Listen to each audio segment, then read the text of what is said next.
Assalamualaikum warahmatullahi wabarakatuh. Halo sobat setia Fakta Kehidupan. Tidak lupa kami sampaikan salam sehat, salam sejahtera. Semoga tercurah segala bentuk kebaikan dan juga kita semua dalam lindungannya. Seperti biasa, kita akan berbagi kisah dari yang unik, menarik sampai bikin nangis. Mari kita simak kisahnya.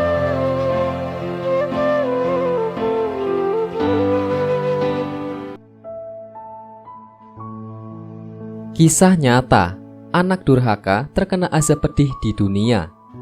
Ini adalah kisah nyata seorang anak yang durhaka kepada orang tuanya yang terkena azab pedih di dunia.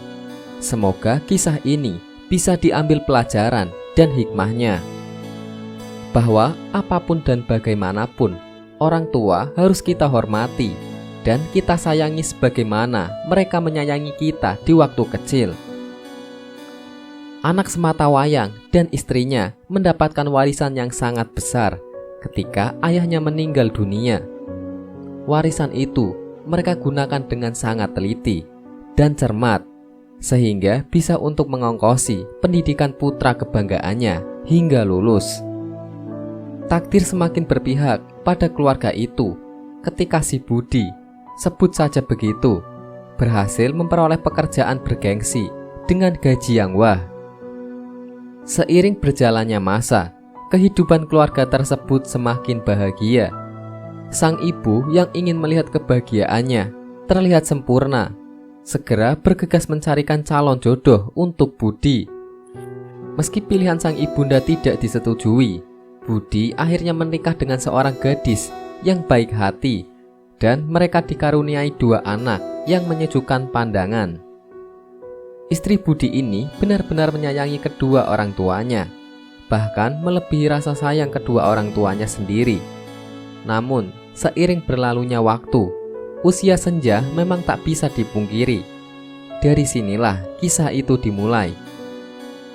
Budi sangat merasa kesusahan dengan ulah ibunya yang sudah tua renta.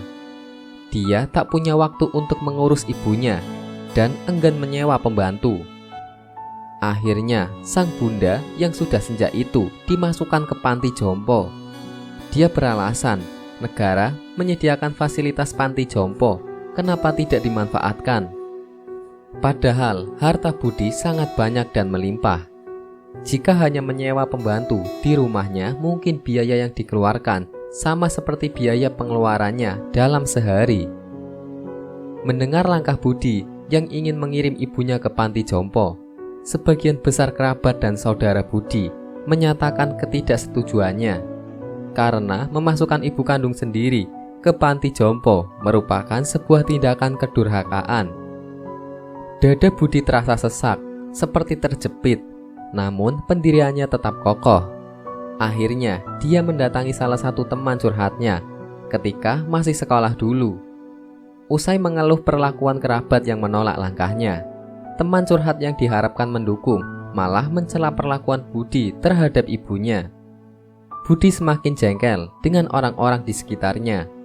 Dia marah besar, kemudian meninggalkan rumah temannya tersebut tanpa merubah pendiriannya untuk mengirim ibunya ke panti jompo.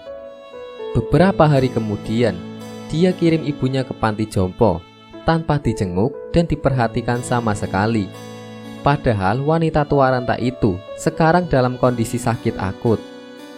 Terlupa dengan ibunya, Budi semakin menyibukkan diri dalam bisnisnya. Bahkan ada berita bahwa ibunya sedang mengalami sakaratul maut.